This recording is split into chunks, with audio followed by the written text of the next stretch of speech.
अस्सलाम वालेकुम dear aspirants, I am Sabtain Ali, lecturer botany in higher education department.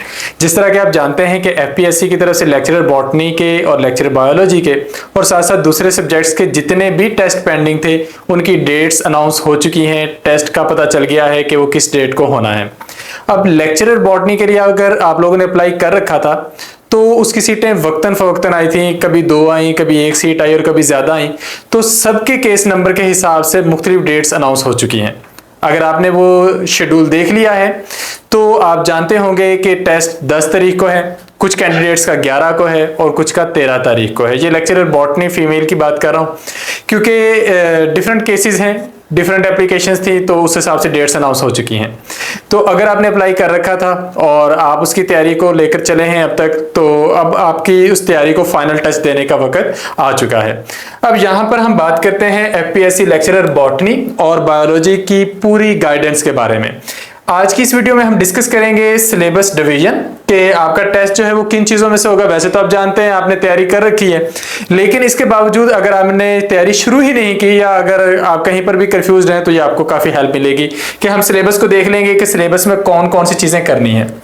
दूसरी चीज़ है बुक्स रिक्वायर्ड। हम डिस्कस करेंगे कि कौन सी बुक्स हैं जिनको फाइनली इन डेज में आपने देखना है। अगर फॉर एग्जांपल आपका टेस्ट 10 तारीख को भी है तो कम से कम अभी आपके पास 15 दिन है, आप अपनी तैयारी को बहुत नेक्स्ट लेवल पे लेकर जा सकते हैं। इसके बाद है मार्क्स डिवीजन। हम मार्क्स की डिस्ट्रीब्यूशन देखेंगे क्योंकि डिफरेंट पब्लिक सर्विस कमीशन में मार्क्स की डिस्ट्रीब्यूशन डिफरेंट होती है। एफपीएससी वालों की डिफरेंट है, पंजाब की अलग है, केपीके की अलग है, सिंध बलूचिस्तान की अलग है, आजाद जम्मू कश्मीर की अलग है। तो हम इसको डिटेल में देखेंगे। नेगेटिव मार्किंग, ये एक पॉजिटिव एस्पेक्ट है नेगेटिव मार्किंग में कि नेगेटिव मार्किंग एफपीएससी में नहीं होती। तो अगर वो आपके जहन में कहीं भी डर है कि हमारे ज्यादा गलत ना हो जाए, हमें थोड़े सॉल्व करने चाहिए, तो यहाँ पर ऐसी कोई कंफ्यूजन है नहीं। नेक्स्ट है एलिजिबिलिटी क्राइटेरिया। इस पर बात हम अभी कर लेते हैं। आपने जब अप्लाई किया था तो आपने अपने मास्टर्स की डिग्री की बेस पर अप्लाई किया था। लेक्चरर के लिए जो मिनिमम रिक्वायरमेंट है वो मास्टर्स की डिग्री है। बीएड कंपलसरी नहीं है अप्लाई करते वक्त। नेक्स्ट हम बात करेंगे प्रिपरेशन मेथडोलॉजी। तो ये वीडियो इन तमाम चीज़ों को कवर करेगी। सबसे बेसिक चीज़ जिस पर अगर आप बात करना चाहेंगे तो वो होगी हमारी सिलेबस की डिवीजन, बुक्स रिक्वायर्ड और प्रिपरेशन मेथडोलॉजी। तो एक एक करके हम सारी की सारी चीज़ों को डिस्कस करना शुरू करते हैं। तो सबसे पहले हम बात करते हैं, मेरा इंट्रोडक्शन हो जाए। मैंने पहले अपना नाम बताया, my name is Sibtain Ali.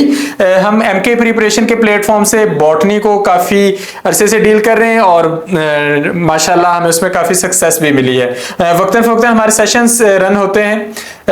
अब एफपीएससी को लेकर हमारा सेशन जून में शुरू हुआ था। कुछ कैंडिडेट्स ने बाद में इसरार किया कि हम पहले नहीं ज्वाइन कर सके, अभी करवा दें। जुलाई में नेक्स्ट सेशन शुरू किया। अभी लास्ट जो आपके पास 15 डेज हैं, इसमें जिन्होंने पहले तैयारी कर रखी है, कैंडिडेट्स का इसरार था हमें रिवीजन करनी है उनके लिए, या फिर जिन्होंने पहले तैयारी नहीं की या जो किसी हद तक कमी का शिकार हैं, तो उनके लिए ये हम नेक्स्ट एक सेशन शुरू करने जा रहे हैं 25 जुलाई से। 25 जुलाई से सेशन शुरू होने का मतलब ये है कि 6 दिन आपको जुलाई के मिल जाएंगे और मिनिमम, यानी कि अगर आपने 10 तारीख वाला टेस्ट भी अटेम्प्ट करना है तो 9 दिन आपको अगस्त के मिलने वाले हैं। तो ये 6 और 9 15 दिन हम इसका मैक्सिमम यूज करेंगे।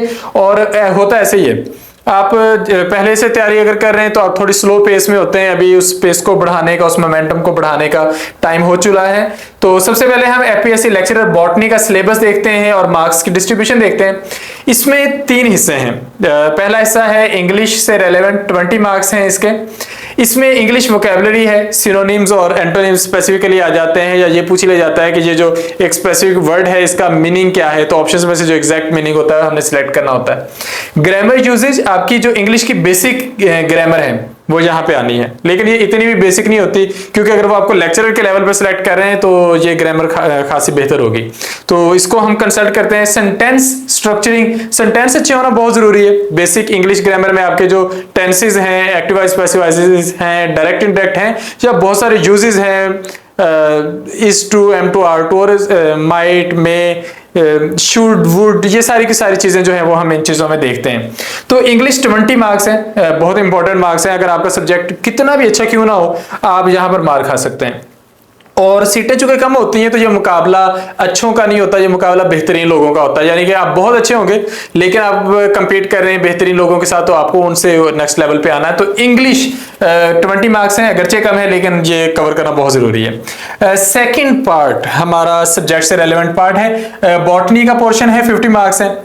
एफपीएससी आपको कुछ रियायत देता है, बाकी पब्लिक सर्विस कमीशन नहीं देते। बाकी पब्लिक सर्विस कमीशन में क्या है कि बॉटनी सारी करनी है, यहां पर आपको थोड़ी सहूलत मिलेगी। फॉर एग्जांपल अगर हम यहां पर देखें तो एलजी, फंजाई, ब्रायोफाइट्स, जिम्नोस्पर्म्स, ये 4 डिसिप्लिन्स हैं। अगर आपने पीछे बीएससी कर रखी है तो आप इसको पार्ट ए में, बॉटनी ए में कवर करके आए हैं। ये प्लांट डाइवर्सिटी का पहला पोर्शन है। एलजी, फंजाई, ये आपके पास किंगडम प्लांटी से हटके चीजें आती हैं लेकिन ये बॉटनी ए में शामिल है।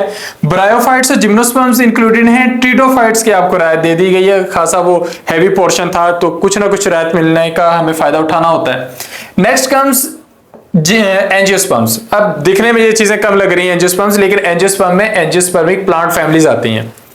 तो जहां पे प्लांट फैमिलीज आती हैं वहां पर उसके कैरेक्टरिस्टिक्स भी आ जाते हैं। तो हम इसको जरा बड़े लेवल पे लेकर चलते हैं। ये अकेला कवर करता है बॉटनी बी को। ये बॉटनी ए और बॉटनी बी शायद आप इन टर्म से ज्यादा वाकिफ ना हो अगर आपने बीएस कर रखा है, लेकिन अगर आपने बीएससी की है तो ये खासी जानी पहचानी टर्म्स हैं। पूरे पाकिस्तान में बॉटनी ए, बॉटनी बी, बॉटनी सी और बॉटनी डी के नाम से 4 बड़ी बुक्स पढ़ाई जाती हैं जो बॉटनी के सारे मेजर्स को कवर करती हैं।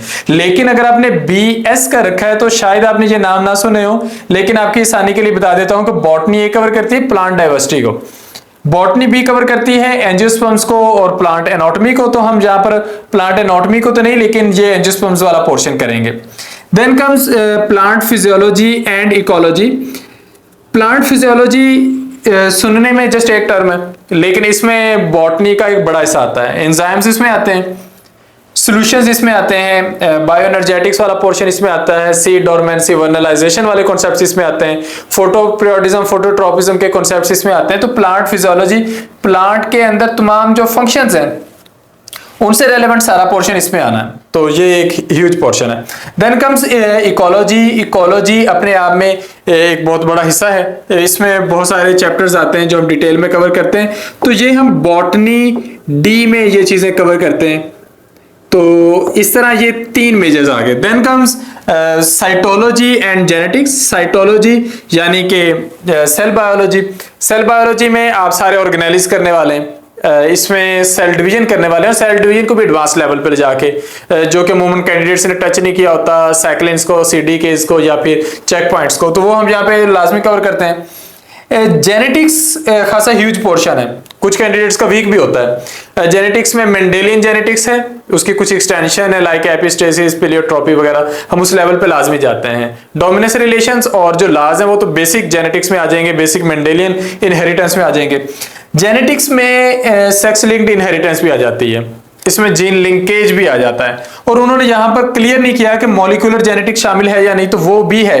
मतलब हम कैसे सोच सकते हैं कि डीएनए रेप्लिकेशन, ट्रांसक्रिप्शन रेप्लिकेशन जो है वो किसी टेस्ट के क्राइटेरिया से बाहर हो सकते हैं। तो बॉटनी सी जो है वो यहाँ पे, तो अगर आप देखें तो बॉटनी के 4 जो बेसिक बुक्स हैं उसी में से ये सारा बॉटनी का जो सिलेबस है वो कवर हो रहा है। लेकिन क्या हम वही बुक्स कर लें जो मार्केट में चल रही हैं बॉटनी एबीसीडी के नाम से, तो काफी होगा?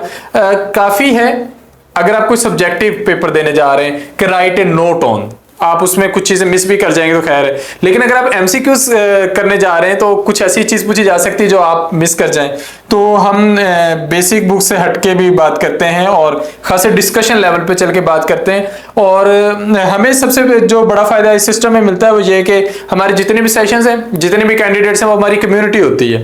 एक का पूछा गया सवाल बाकी सबके लिए गाइडेंस बन जाता है। तो ये सारी चीजें आपको देखने को मिलेंगी। पार्ट 3 एफपीएससी पार्ट 3 में प्रोफेशनल टेस्ट लेता है 30 मार्क्स का, जिसमें डेफिनेटली आपको एज ए टीचर सिलेक्ट करने जा रहे हैं तो वो आपसे टीचिंग टेक्निक्स तो लाजमी पूछेंगे। तो टीचिंग टेक्निक्स एंड मेथडोलॉजी जो है इस पर क्वेश्चंस होंगे। क्लासरूम मैनेजमेंट एंड डिसिप्लिन पे, टेस्टिंग इवेल्युएशन पे और ब्लूम्स टैक्सोनॉमी। आप में से कुछ लोग इस नाम से वाकिफ नहीं होंगे, लेकिन स्टूडेंट्स को पढ़ाने के तरीकेकार को लेकर एक बात होती है कि हम स्टूडेंट्स को कैसे उनकी साइकोलॉजी को समझते हुए किस लेवल पे जाके उनको डील कर कर सकते हैं और पढ़ाने के कितने तरीकेकार हैं, कितनी एक्टिविटीज शामिल की जा सकती हैं। तो ये प्रोफेशनल जो पोर्शन है ये 30 मार्क्स का होता है। तो आप देख सकते हैं मार्क्स की डिवीजन 20 मार्क्स हैं इंग्लिश में, 30 है प्रोफेशनल टेस्ट में और 50 मार्क्स हैं बॉटनी के पोर्शन में। 100 मार्क्स कंप्लीट हो गए, कोई नेगेटिव मार्किंग नहीं है यहाँ पर। तो ये सारे का सारा हमने कवर करना होता है। अब हम नेक्स्ट चलते हैं बायोलॉजी के सिलेबस पे। बायोलॉजी में इंग्लिश और प्रोफेशनल तो सेम टू सेम है। यहाँ पर जो है बायोलॉजी का पोर्शन, इसमें एक तो आ जाते हैं हमारे पास न्यूक्लिक एसिड्स। तो न्यूक्लिक एसिड्स जो है ये आपके पास बायोमोलिक्यूल्स का बस एक छोटा सा पोर्शन है, लेकिन डीएनए और आरएनए डेफिनेटली आपको डिटेल में तो करना ही है। इकोसिस्टम जो है ये प्लांट इकोलॉजी और एनिमल इकोलॉजी दोनों का एक कॉम्बिनेशन है, यानी कि इकोलॉजी वाला पोर्शन है। सेल डिवीजन, यहाँ पर सारी साइटोलॉजी टच नहीं की गई, सेल डिवीजन तो आपको रैज मिल रही है सिलेबस में। थ्योरीज ऑफ एवोल्यूशन, ये एवोल्यूशन वाला पोर्शन है।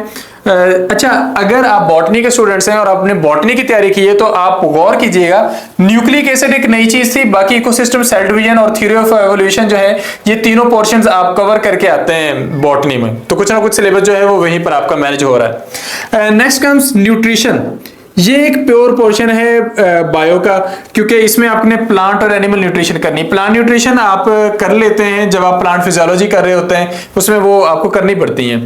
फोटोसिंथेसिस वाला पोर्शन भी आता है और उसके साथ साथ मिनरल न्यूट्रिशन भी आती है। लेकिन एनिमल न्यूट्रिशन जहाँ पे आप स्पेसिफिकली करेंगे तो वो एक नई चीज है जो आप तैयार करेंगे। ये आपका बायो में तैयार किया गया स्पेशल हिस्सा है, बाकी चारों कहीं ना कहीं पीछे कवर होंगे। मल्टीपल एलील्स वाला पोर्शन आपका जेनेटिक्स में कवर वहां भी होगा, यहां भी होगा, चीजें कवर हो गई। मेंडल के जो लॉज हैं ये भी वहां पे कवर हो गए, यानी अगर आपने बॉटनी की तैयारी की है तो आपकी बायो की भी हो रही है, और अगर आपने जस्ट बायो की है तो बॉटनी में भी आपको सपोर्ट मिल रही है। तो चीजें कंपनसेट होती हैं। डिविजन्स ऑफ प्लांट्स, प्लांट्स का तो आपका सारा ही हो गया। आपने ब्रायोफाइट्स की, जिम्नोस्पर्म्स की, एंजियोस्पर्म्स की, आपके सारे डिवीजन ऑफ प्लांट्स हो गए। ट्रिटोफाइट्स को कंसल्ट कर लीजिएगा। लास्ट पोर्शन जो बॉटनी के स्टूडेंट्स के लिए चैलेंजिंग होता है वो है diagnostic characteristics of all phyla, invertebrates and chordates. तो हमने इनको सारा डिटेल में देखना होता है। ये इनके डायग्नोस्टिक कैरेक्टरिस्टिक्स हैं, मतलब ये नहीं है कि इनके सारे सिस्टम्स की डिटेल में आप चले जाएं, लेकिन डायग्नोस्टिक कैरेक्टरिस्टिक्स आपने करने होते हैं। एक्चुअली लेक्चरर बायोलॉजी सिलेक्ट करते वक्त उनके ज़हन में टारगेट होता है कि ये बंदा जाकर एफएससी को पढ़ाएगा। तो एफएससी में तो प्लांट और एनिमल दोनों पोर्शंस आने, लेकिन कहीं ना कहीं जो आपका बीएस है वो भी यहाँ पर क्लियर होना शुरू हो जाएगा। तो आप देख सकते हैं कि जब आप बॉटनी की तैयारी करते हैं तो बायो की भी हो रही है। ये जो चीजें मैंने स्पेशली अंडरलाइन की हैं, इनमें से इनसे हटके न्यूट्रिशन वाला पोर्शन और ये फाइला वाला पोर्शन, ये दो चीजें हैं जो नहीं है, बाकी सारी की सारी आपकी बॉटनी में कवर हो जाती हैं। तो इस तरह आपका एक सिलेबस कवर करने से दूसरा सिलेबस भी कवर हो रहा है। तो ये आपने मार्क्स की डिस्ट्रीब्यूशन देख ली और उसी के साथ साथ आपने देख लिया कि आप इस सारी तैयारी को कैसे साथ साथ मैनेज कर सकते हैं, चाहे वो इंग्लिश और प्रोफेशनल वाला पोर्शन हो या आपके सब्जेक्ट का पोर्शन हो। अब हम आते हैं एमके प्रिपरेशन के प्रीवियस रिजल्ट्स पे। जब आप कहीं से तैयारी करने का सोचते हैं तो सबसे पहले आपके माइंड में ये होता है कि क्या ये हम रिस्क ले सकते हैं 15 दिनों का, कि आपके पास 15 दिन है और यही कीमती हैं, आपने या तो इनको पॉजिटिवली यूज करना है या फिर ये आपसे ज़ाया हो सकते हैं। तो यहाँ पर हम आपको थोड़ा सा बताते चलें कि एमके प्रिपरेशन के प्लेटफॉर्म से जब जब भी सीटें आई हैं तो अल्हम्दुलिल्लाह हमारे कैंडिडेट्स सिलेक्ट हुए हैं। हमने अपनी तरफ से एक पूरी कोशिश की है उनको इम्प्रोवाइज करने की, उनको बेहतर बनाने की, और अल्हम्दुलिल्लाह हम उसमें बहुत कामयाब हुए हैं। हमारा चाहे इंग्लिश और बायोलॉजी का रिजल्ट हो, केमिस्ट्री का हो, बॉटनी जोलॉजी का हो या फिजिक्स का हो, सब्जेक्ट स्पेशलिस्ट का चाहे हो, चाहे हमारे पास असिस्टेंट डायरेक्टर वाइल्ड लाइफ का हो, हम हर लेवल पर कामयाब हुए हैं। और इसमें आप ये भी देख सकते हैं कि ये जो हमारे रिजल्ट्स हैं ये जस्ट किसी एक पब्लिक सर्विस कमीशन के नहीं है, फेडरल के लोग भी हैं इसमें, पंजाब, सिंध और केपी के भी लोग हैं। तो हर लेवल से लोग जो हैं वो यहाँ से सिलेक्ट हुए हैं। और रिसेंटली जो रिजल्ट्स हैं रिटर्न के वो अभी हमने इसमें इंक्लूड नहीं किए, इतना एक सफ़ा और भर जाएगा इंशाल्लाह। जिन्होंने रिटर्न क्लियर कर लिया और इंटरव्यू की तैयारी इस वक्त हमारे पास कर रहे हैं, एसपीएससी में बॉटनी के और जोलॉजी के दोनों में हमारे रिजल्ट्स बहुत शानदार हैं, बाकी सब्जेक्ट्स में भी डेफिनेटली, अगर हम उर्दू की बात करें तो वो भी। रिकमेंडेड बुक्स, इसमें स्टूडेंट्स बड़े कंफ्यूज होते हैं कि हम कितना मिनिमम करें कि हमारी तैयारी हो जाए। सबसे पहला ये होता है शॉर्ट नोट्स हमें दे दें ताकि हमारी तैयारी हो जाए। तो शॉर्ट कुछ भी नहीं होता, आपको मेहनत करनी होती है। अगर आप मेहनत नहीं करेंगे तो कामयाब नहीं होंगे। तो यहाँ पर अगर हम देखें तो हमारे पास रिकमेंडेड बुक्स में जो कंपलसरी इसेंशियल बुक्स जिनके बगैर गुजारा ही नहीं है, वो पहली दो सीरीज हैं, बॉटनी मास्टर सीरीज और बॉटनी कारवान। हमारे यहाँ होता है घर की मुर्गी दाल बराबर के, जो चीज आसानी से अवेलेबल हो रही है शायद उसकी वैल्यू कम हो गई है। लेकिन मैं यहाँ पर आपको क्लियर कर दूं कि ये जो मास्टर सीरीज है रियाजुल हक रामी सर की, या कारवान सीरीज है तनवीर अहमद मलिक की, इनकी बड़ी अहमियत है। इन्होंने बड़ी मेहनत करके सारे इंपॉर्टेंट टॉपिक्स को एक ही जगह पर इकट्ठा किया है। तो वो अगरचे आम मार्केट की बुक्स हैं, आपने कॉलेज में भी पढ़ी हैं, लेकिन इन्हीं बुक्स की अहमियत सबसे ज्यादा है क्योंकि ये आपके सारे सिलेबस को कवर कर रही हैं। हाँ, उनको बेहतर कैसे बनाना है, उनको पब्लिक सर्विस कमीशन के लेवल पर, फेडरल पब्लिक सर्विस कमीशन के लेवल पर कैसे लाना है, वो हम आपको गाइड करेंगे। अच्छा, फिर कुछ चीजें हैं जिनसे आम स्टूडेंट्स जो होते हैं वो आगाह नहीं होते, क्योंकि हम अमूमन कॉलेजेस या यूनिवर्सिटीज के लेवल पर फॉरेन ऑथर्स को पढ़ने के आदी नहीं होते। तो अगर आपने शायद नाम सुने हो, एक तो है हमारे पास ओपी शर्मा की बुक्स हैं प्लांट डाइवर्सिटी पे, आपको इनकी बुक्स एलजी पे भी मिलेंगी, फंजाई पे भी मिलेंगी, ब्रायोफाइट्स, स्टीडोफाइट्स, जिम्नोस्पर्म्स पे भी मिलेंगी। इन्होंने सब पर बुक्स लिख रखी हैं और हमारे राइटर्स ने भी कहीं ना कहीं इनके साथ कंसल्ट किया है इनकी बुक्स के साथ, और इनकी बुक्स को आसान बनाकर लिखा है। लेकिन इनकी बुक्स में बहुत अच्छी डिटेल्स हैं, स्पेशली अगर हम बहुत सारे प्लांट्स के कॉमन नेम जानना चाहें, उनकी लोकेलिटी जानना चाहें, हम उनकी डिस्ट्रीब्यूशन जानना चाहें, तो उसमें हमें बहुत ज्यादा हेल्प मिलती है। Then comes cell biology, genetics, evolution, ये वाला पोर्शन, ये बहुत ह्यूज पोर्शन है, हम इसको किसी भी सूरत इग्नोर नहीं कर सकते। आपने देखा है बॉटनी का सिलेबस हो चाहे बायो का सिलेबस हो, साइटोलॉजी का ही दूसरा नाम सेल बायोलॉजी है, या सेल डिवीजन की बात करें तो वो भी काफी हद तक इसी में से ही कवर होनी है। जेनेटिक्स या थ्योरीज ऑफ एवोल्यूशन की बात करें वो भी इसी में से कवर होनी है। अब ये तीनों टॉपिक्स आपको यहां भी मिलेंगे, लेकिन पीएस वर्मा की खास बात यह है कि डिटेल्स ऐड की गई हैं। अब यहां पर देख सकते हैं मॉलिक्यूलर बायोलॉजी, आपका न्यूक्लिक एसिड्स वाला पोर्शन यहां से कवर हो सकता है, और इकोलॉजी, ये एक पूरा डिसिप्लिन है, बायो में इकोसिस्टम्स के नाम से था, बॉटनी में इकोलॉजी के नाम से था। ये पीएस वर्मा की बुक में डिटेल्स बहुत ज्यादा है। अच्छा, अमूमन कैंडिडेट्स कहते हैं डिटेल्स ज्यादा है, पढ़ने वाले के लिए कोई भी डिटेल ज्यादा नहीं होती, वो कवर कर लेते हैं, और जब वो पढ़ने बैठते हैं तो जिन्होंने ये पढ़ा होता है वो इसको पढ़ते वक्त बहुत सारी चीजों को समझ लेते हैं कि ये वो कर चुके हैं, वो बस उसको नेक्स्ट ऐड करते हैं। नेक्स्ट कम्स इस हाउस प्लांट एनाटॉमी, बहुत अच्छी बुक है, लेकिन खैर अगर आपके सिलेबस में नहीं है तो आपने कम से कम एफपीएससी के लिए तो इसको कंसल्ट नहीं करना, वहां पर ये नहीं है। बायोकेमिस्ट्री बाय सत्यानारायण और biochemistry by Lehninger just nucleic acids हैं, तो इन दो बुक्स को हम न्यूक्लिक एसिड्स के लिए लाजमी देखेंगे, लेकिन उससे हटकर कार्बोहाइड्रेट्स, लिपिड्स, प्रोटीन्स के लिए हम इनको जस्ट इग्नोर कर देंगे। हाँ, अगर आप बाद में कहीं अपीयर होने जा रहे हैं दूसरे पब्लिक सर्विस कमीशन के लिए, पंजाब, सिंध, केपी के, बलूचिस्तान या आजाद जम्मू कश्मीर, तो तब इन बुक्स की अहमियत बढ़ जाएगी क्योंकि तब दूसरे पोर्शंस भी आएंगे। Then comes Erwin Becks environmental biology, आपकी तैयारी बहुत ही अच्छी हो चुकी है, आप एनवायरमेंटल बायोलॉजी के लिए इसको देख सकते हैं, और प्लांट फिजियोलॉजी, ये एक बड़ा पोर्शन था, मैंने आपको पहले भी बताया था, टर्म सिंगल है लेकिन इसके अंदर चैप्टर्स बहुत सारे हैं, तो उसके लिए हम जब ये कवर कर चुके होते हैं यहां से बॉटनी डी बाय रियाजुल हक रामी, तो हम उसको बेहतर बनाने के लिए टेज एंड जिगर को लाजमी देखते हैं। हम इसकी डिटेल्स में नहीं जाएंगे, हम इसके बायोएनर्जेटिक्स के लेवल्स पे नहीं जाएंगे, हम इनके ग्राफ्स पे नहीं जाएंगे, लेकिन इस बुक को हम कंसल्ट करेंगे बेसिक चीजों को देखने के लिए। तो इस तरह ये वो सारी रिकमेंडेड बुक्स हैं जो आपकी तैयारी के लिए बहुत अहमियत की हामिल है, इनको कवर करके ही हम आगे बढ़ते हैं। नेक्स्ट है हमारा शेड्यूल, ये एक शेड्यूल का मैंने सैंपल आपके साथ शेयर किया है, इनमें से कुछ टॉपिक्स हैं जो कि आपके फेडरल में शामिल नहीं होंगे, वो हम माइनस करके ही चलेंगे, लेकिन ये एक शेड्यूल सैंपल के तौर पर आपके सामने पेश कर दिया है कि हमने अगर कहीं पर मेन हेडिंग ऐड की है तो साथ हमने उसकी डिटेल्स भी ऐड की हैं कि कौन से चैप्टर्स, कौन से सब टॉपिक्स हैं जो कवर किए बगैर आपका गुजारा नहीं है। तो इस तरह ये होता है कि कैंडिडेट बार बार कंफ्यूज नहीं होता कि मैंने फलां चैप्टर खोल लिया, क्या पढूं क्या छोड़ूं। तो ये देखिए, ये सारी डिटेल्स हैं, ये जस्ट एक सैंपल है शेड्यूल का। जब आप हमारा सेशन ज्वाइन करेंगे तो उसमें हम आपके साथ जो रिवाइज शेड्यूल है वो शेयर कर देंगे। एट द एंड वीडियो बनाने का हमारा जो मकसद है वो आप लोगों को ये बताना है कि हमारा जो तैयारी का सेशन है 25 जुलाई से शुरू हो रहा है, तो आप इस नंबर पर मेरे साथ राब्ता कर सकते हैं। एक नंबर हमने सबसे शुरू में भी आपके साथ शेयर किया है, उस नंबर पर या इस नंबर पर हमारे साथ राब्ता करें, हम आपको बताएंगे कि रजिस्ट्रेशन का तरीकेकार क्या है। यहाँ पर मैं आपको जस्ट सिंपल बता देता हूँ कि 5000 फी है सेशन की, सेशन ज्वाइन करने के लिए आप इसी नंबर पर जैज़ कैश और इजी पैसा दोनों तरीकों से फीस सबमिट करवा सकते हैं। जब आप फीस सबमिट करवा देंगे तो हम आपको रजिस्टर करके सेशन में ऐड करेंगे, शेड्यूल प्रोवाइड करेंगे और आपकी तैयारी का जो प्रोसेस है वो इनिशिएट कर देंगे।